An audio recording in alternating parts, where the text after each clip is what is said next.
अस्सलाम वालेकुम student, this is Umair Khan from Aspire College Thokar campus. और आज हम डिस्कस करने जा रहे हैं आरएलसी पैरेलल सर्किट। अब पैरेलल रेजोनेंस सर्किट क्या होता है? इस सर्किट के अंदर हम लोग कैपेसिटर और इंडक्टर दोनों को पैरेलल कनेक्ट करते हैं। अब पैरेलल कॉम्बिनेशन में आपको पता था कि पैरेलल कॉम्बिनेशन में जो सर्किट का वोल्टेज है वो वोल्टेज हमारे पास क्या रहता है? पैरेलल कॉम्बिनेशन में सर्किट का वोल्टेज सेम रहता है और पैरेलल कॉम्बिनेशन में जो करंट है वो क्या हो जाता है? डिवाइड हो जाता है। अब पैरेलल कॉम्बिनेशन में हमारे पास हमने कैपेसिटर और इंडक्टर को कनेक्ट कर दिया, तो ये जो सर्किट है हमारे पास कैपेसिटर और इंडक्टर का, ये हमारे पास क्या कहलाता है? Parallel resonance circuit. और हम इस सर्किट को ऑसिलेटरी सर्किट भी कहते हैं। हम इसे ऑसिलेटरी सर्किट क्यों कहते हैं? क्योंकि हमारे पास जब एक दफा हम कैपेसिटर को चार्ज कर दें तो कैपेसिटर जब डिस्चार्ज होगा तो हमारे पास जो चार्जेस हैं वो कहां पे स्टोर हो जाएंगे? इंडक्टर के अंदर।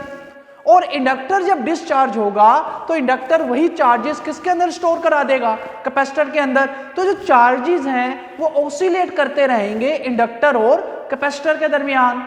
तो अगर आप पीछे से सोर्स को रिमूव भी कर दे तो हमारे पास जो चार्जेस हैं वो इन दोनों के दरमियान क्या करते रहेंगे? ऑसिलेट।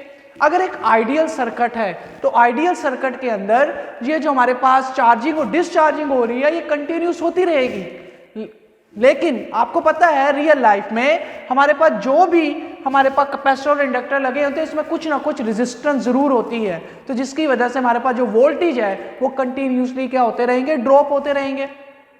तो जैसे आपने पढ़ा था डैम्प्ड ऑसिलेशन में कि डैम्प्ड ऑसिलेशन के अंदर हमारे पास जो फ्रीक्वेंसी सिग्नल है वो आहिस्ता आहिस्ता कम होते होते एक पॉइंट ऐसा आता है, जीरो हो जाते हैं। लेकिन अगर एक आइडियल सिस्टम हो तो आइडियल सिस्टम के अंदर जो वोल्टेज है वो हमारे पास एक ही फ्रीक्वेंसी के साथ और एम्पलीट्यूड के साथ क्या करते रहते हैं? मूव करते रहते हैं।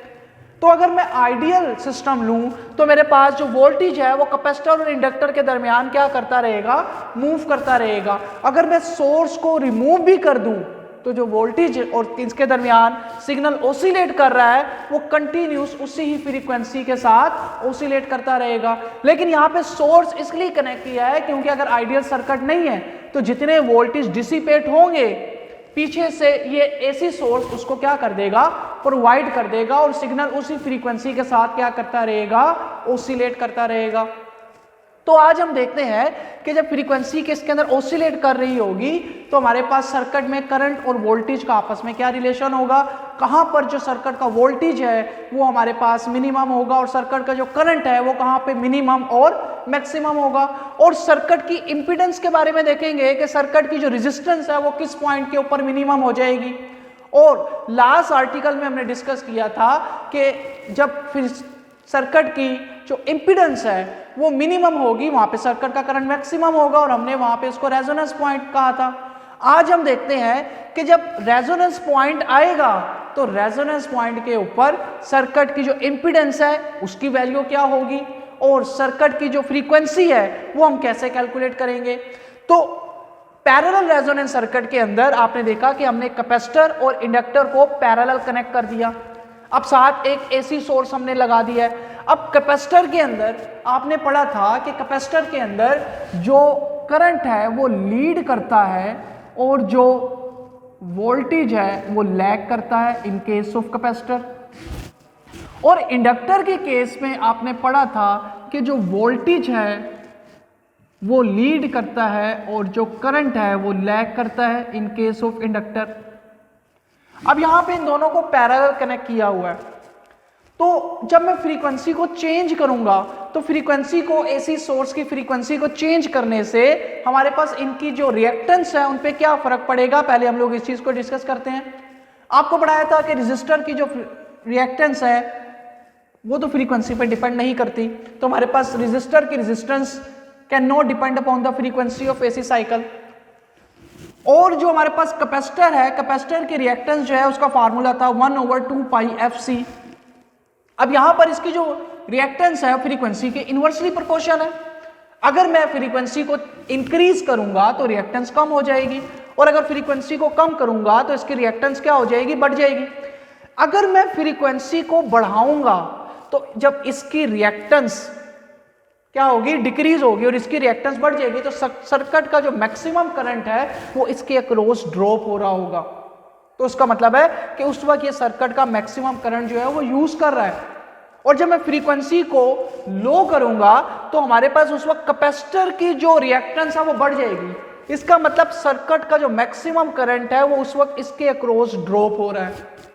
तो मैं पहले लो फ्रीक्वेंसी पे देखता हूं कि हमारे पास सर्किट का जो करंट है वो किसके अक्रॉस ड्रॉप हो रहा है, फिर मैं हाई फ्रीक्वेंसी पे चेक करूंगा कि सर्किट का जो करंट है वो मैक्सिमम किसके अक्रॉस ड्रॉप हो रहा है। तो लो फ्रीक्वेंसी के ऊपर जब फ्रीक्वेंसी को हमने लो किया तो लो फ्रीक्वेंसी के ऊपर कैपेसिटर की रिएक्टेंस हाई हो गई, और हमारे पास जब फ्रीक्वेंसी को लो किया तो इंडक्टर की रिएक्टेंस भी लो हो गई।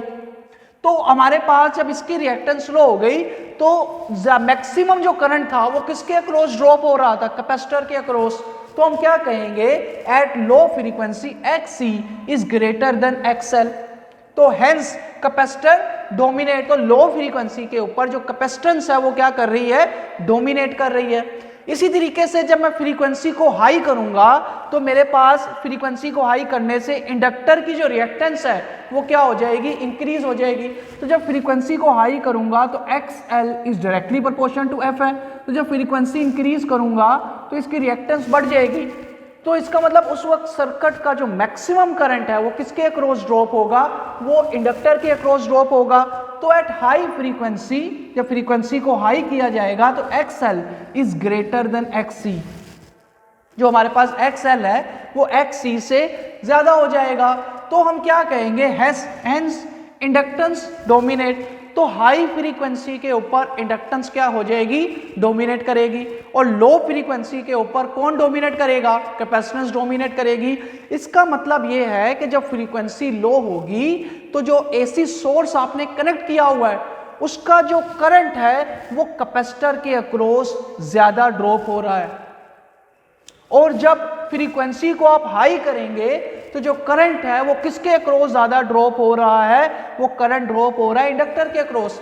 लेकिन इन दोनों फ्रीक्वेंसी के दरमियान कोई ऐसी फ्रीक्वेंसी भी तो होगी जिसके ऊपर ये दोनों की जो रिएक्टेंस है आपस में क्या हो जाएगी, इक्वल हो जाएगी। और जब इन दोनों की रिएक्टेंस आपस में इक्वल हो जाएगी तो उस वक्त जो सर्किट का मैक्सिमम करंट अभी ड्रॉप हो रहा था तो हमारे पास उस पॉइंट के ऊपर सर्किट का जो करंट है वो मिनिमम ड्रॉप होगा।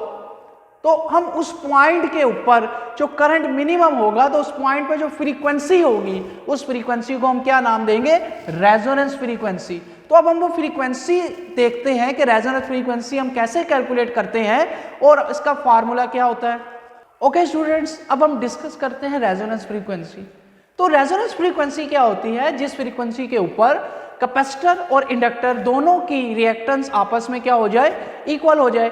तो the frequency of AC source at which inductive reactance and capacitive reactance become equal, जिसके ऊपर इन दोनों की रिएक्टेंस आपस में क्या हो जाए, इक्वल हो जाए। तो हमारे पास उस वक्त जब दोनों की फ्रीक्वेंसी आपस में इक्वल होगी तो उस वक्त जो हमारे पास फ्रीक्वेंसी है वो फ्रीक्वेंसी क्या कहलाएगी, रेजोनेंस फ्रीक्वेंसी। तो एट रेजोनेंस फ्रीक्वेंसी जब दोनों की रेजिस्टेंस आपस में इक्वल हो गई तो सर्किट उस वक्त रेजिस्टिव बिहेव करेगा, क्योंकि जब दोनों की फ्रीक्वेंसी आपस में इक्वल हो जाएगी तो एक दूसरे को कैंसल आउट कर देगी। तो हमारे पास सर्किट का जो मैक्सिमम करंट है वो हमारे पास उस वक्त दोनों के अक्रॉस ही ड्रॉप हो रहा होगा। तो हमारे पास जो सर्किट है वो कैसे बिहेव करेगा, रेजिस्टिव सर्किट बिहेव करेगा। अब हम कैलकुलेट करते हैं कि रेजोनेंस फ्रीक्वेंसी का फार्मूला क्या है। अब क्योंकि रेजोनेंस फ्रीक्वेंसी के ऊपर XL और XC दोनों आपस में इक्वल हो गए तो XL किसके इक्वल है, हमने पढ़ा था कि XL is equal to 2 pi FL, और XC जो है वो किसके इक्वल है, 1/2 पाई FC। अगर ये दोनों वैल्यू यहां पर पुट करें तो 2 पाई FL is equal to 1/2 pi FC। अब यहां पे मुझे फ्रीक्वेंसी कैलकुलेट करनी है, इस फ्रीक्वेंसी को अगर उधर भेजूं तो उधर आके क्या हो जाएगी, मल्टीप्लाई हो जाएगी, और ये 2 पाई जो है इधर आके क्या हो जाएगा, डिवाइड हो जाएगा। तो मेरे पास फार्मूला क्या बनेगा रेजोनेंस फ्रीक्वेंसी का, FR स्क्वायर is equal to 1/4 pi square LC। अब यहां पर मुझे रेजोनेंस फ्रीक्वेंसी का स्क्वायर नहीं चाहिए तो मैं यहां पर स्क्वायर रूट ले लूंगा और यहां पर भी स्क्वायर रूट लूंगा, तो स्क्वायर रूट यहां पे से कैंसल आउट हो गया स्क्वायर के साथ। तो यहां पर देखें 4 पाई स्क्वायर है, तो जब स्क्वायर रूट लेंगे 4 पाई स्क्वायर का तो हमारे पास 4 का स्केयर क्या होता है, स्केयर रूट 2, और पाई स्केयर है, स्केयर से कट के बाहर आ गया तो हमारे पास क्या आ गया 2 पाई अंडर रूट LC। तो हमने ये रेजोनेंस फ्रीक्वेंसी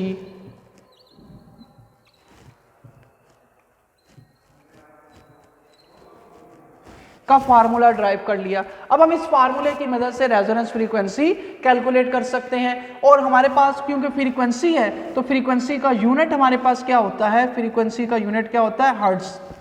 अब इस फ्रीक्वेंसी के ऊपर दोनों की जो रिएक्टेंस है वो आपस में इक्वल हो जाएगी। तो अब यहां पर प्रॉपर्टीज को डिस्कस करते हैं कि at resonance frequency the frequency is equal to 1/2 pi under root LC के रेजोनेंस फ्रीक्वेंसी के ऊपर पर हमारे पास फ्रीक्वेंसी इस फार्मूले से कैलकुलेट की जा सकती है। और मैंने भी आपको बताया रेजोनेंस फ्रीक्वेंसी के ऊपर हमारे पास जो सर्किट है वो रेजिस्टिव बिहेव करता है। At resonance circuit the impedance is resistive, जो सर्किट की इंपीडेंस है वो हमारे पास क्या होती है, रेजिस्टिव होती है। और क्यों, अगर रेजिस्टिव है तो रेजिस्टिव सर्किट के अंदर वोल्टेज और करंट दोनों आपस में क्या होते थे, इन फेज होते थे। तो जब दोनों इन फेज हो गए तो जो हमारे पास थीटा है उसकी वैल्यू क्या होगी स्टूडेंट, उसकी वैल्यू होगी 0। तो at resonance frequency theta is equal to 0। तो जब थीटा 0 है तो पावर फैक्टर हमारे पास क्या होगा, मैक्सिमम। हमने लास्ट आर्टिकल में भी डिस्कस किया था कि जो पावर फैक्टर है हमारे पास वो कोस थीटा के इक्वल होता है। और ये हम कैलकुलेट कैसे करते हैं, पावर के फार्मूले में हमने पढ़ा था power is equal to VI cos theta. ये यहाँ पर ये जो कोस थीटा है ना, ये कोस थीटा हमारे पास क्या कहलाता है, पावर फैक्टर। अब जब थीटा 0 है तो कोस 0 कितना होगा, 1 होगा। तो कोस 0 1 आ गया, और कोस अपनी मैक्सिमम वैल्यू कितनी देता है, 1 देता है। तो इसका मतलब पावर फैक्टर मैक्सिमम है व्हेन थीटा इज 0। उसके बाद मैंने आपको बताया कि हमारे पास एट रेजोनेंस, रेजोनेंस के ऊपर सर्किट की जो इंपीडेंस है वो मेरे पास क्या होगी, मैक्सिमम होगी। तो at resonance the impedance of a circuit is maximum. तो सर्किट की जो इंपीडेंस है वो मेरे पास क्या होगी, मैक्सिमम, क्योंकि अब दोनों ही रिएक्टेंस आपस में इक्वल हो चुकी है। तो सर्किट की जो इंपीडेंस है वो मेरे पास क्या होगी, मैक्सिमम होगी। तो जब इंपीडेंस मैक्सिमम है तो जो करंट है वो मेरे पास क्या आएगा, मिनिमम आएगा। So the current is minimum. तो यानी कि जब इंपीडेंस मैक्सिमम होगी तो सर्किट का AC सोर्स का जो हमने कनेक्ट किया हुआ उसका मिनिमम करंट यूज हो रहा होगा रेजोनेंस के ऊपर, क्योंकि रेजोनेंस के ऊपर जो इंपीडेंस है वो मैक्सिमम है। तो सोर्स का जो करंट है वो मिनिमम यूज हो रहा होगा रेजोनेंस के ऊपर। तो अगर मैं ग्राफ ड्रा करूं तो रेजोनेंस से पहले आपने देखा कि लो फ्रीक्वेंसी के ऊपर कैपेसिटर जो था उसकी रिएक्टेंस हाई थी, तो जो करंट है उसके ऊपर हमारे पास मैक्सिमम क्या कर रहा था, यूज हो रहा था। तो करंट मैक्सिमम आ रहा था रेजोनेंस के ऊपर। लेकिन जैसे जैसे आपने फ्रीक्वेंसी को इंक्रीज किया तो करंट कम होता गया, और एक खास पॉइंट के बाद हमारे पास करंट दोबारा से बढ़ना शुरू हो गया, क्योंकि इस पॉइंट के बाद एक खास पॉइंट, वो पॉइंट हमारे पास क्या कहलाता है, रेजोनेंस पॉइंट। और उस पॉइंट की जो फ्रीक्वेंसी है वो रेजोनेंस फ्रीक्वेंसी कहलाती है। अब रेजोनेंस फ्रीक्वेंसी के ऊपर आप देखें करंट मिनिमम है, और इस पॉइंट से पहले जो हमारे पास कैपेसिटर था वो कैपेसिटिव था। जो मैक्सिमम करंट था वो कैपेसिटर के अक्रॉस ड्रॉप हो रहा था, और इस पॉइंट के बाद इंडक्टर की रिएक्टेंस हाई हो गई। तो इस पॉइंट के बाद इंडक्टर के अक्रॉस मैक्सिमम करंट ड्रॉप हो रहा है, तो हमारे पास करंट फिर से इंक्रीज होना शुरू हो गया। तो आपने देखा कि रेजोनेंस पॉइंट के ऊपर जो करंट है वो मिनिमम है, और रेजोनेंस पॉइंट के अलावा आप देखें करंट दोनों तरफ क्या हो रहा है, इंक्रीज हो रहा है। तो लास्ट पॉइंट हमारे पास क्या है, at resonance branch current IC and IR may be larger than the source current. Resonance point के ऊपर जो कैपेसिटर के अक्रॉस करंट ड्रॉप है और जो इंडक्टर के अक्रॉस करंट ड्रॉप है वो लार्जर हो सकता है, किससे, सोर्स करंट से। अब इससे पहले हमने जितने भी केसेस पढ़े थे तो हमने कहा था कि सोर्स का करंट हमेशा लार्जर होता है, और आगे जितने भी कंपोनेंट लगे होंगे उनका करंट जो ड्रॉप हो रहा है वो तो सोर्स के करंट के इक्वल होगा या उससे कम होगा। लेकिन आज के केस में मैं क्या कह रहा हूं कि जो सोर्स का करंट है वो मिनिमम हो गया है, और जो कंपोनेंट लगे हुए हैं इंडक्टर और कैपेसिटर उसके अक्रॉस करंट ज्यादा ड्रॉप हो रहा है। अब स्टूडेंट लास्ट आर्टिकल में भी हमने बात की थी, क्योंकि इंडक्टर और कैपेसिटर ये चार्ज स्टोरिंग डिवाइस हैं, ये चार्जेस को स्टोर कर लेते हैं। तो अगर ये चार्जेस को स्टोर कर लेते हैं तो इनके अंदर करंट ज़्यादा स्टोर हो जाता है, तो इनका जो करंट ड्रॉप है वो हमारे पास सोर्स के करंट से ज़्यादा हो सकता है। क्यों? क्योंकि ये चार्ज स्टोरिंग डिवाइस हैं। तो इस वजह से हम लोग कहते हैं कि जो करंट ड्रॉप है अक्रॉस कैपेसिटर और अक्रॉस इंडक्टर में be larger than the source current. तो स्टूडेंट्स, ये था हमारा आज का आर्टिकल। उम्मीद है आप लोगों को आर्टिकल समझ आ गया होगा। अल्लाह हाफिज।